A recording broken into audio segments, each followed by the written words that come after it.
2026 আইপিএলে মোস্তাফিজুর রহমান খেলবেন কেকেআরের হয়ে।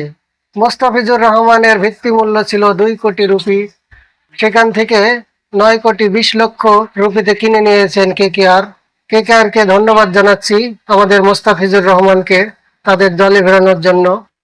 কেকেআরকে আগে থেকেই আমরা ভালোবাসি, কারণ আমাদের সাকিব আল হাসান দীর্ঘদিন কেকেআরের হয়ে খেলেছিলেন, কেকেআরকে চ্যাম্পিয়ন করেছিলেন। এজন্য কেকেআরের প্রতি আমাদের বাঙালির একটি টান রয়েছে।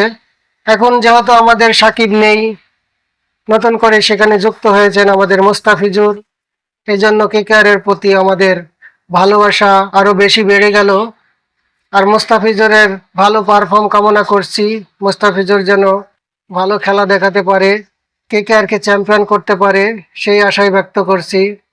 আর বন্ধুরা, তোমরাও বলো মোস্তাফিজুর রহমান 2026 আইপিএলে কেমন পারফর্ম করতে পারে, সেটা আমার কমেন্ট বক্সে জানাও। আর আমার ভিডিওটি যদি তোমাদের ভালো লাগে বন্ধু, আমার চ্যানেলটি সাবস্ক্রাইব করো, ফেসবুক টিকটক হলে ফলো দাও। তোমরা সবাই ভালো থাকো বন্ধু। আসসালামু আলাইকুম।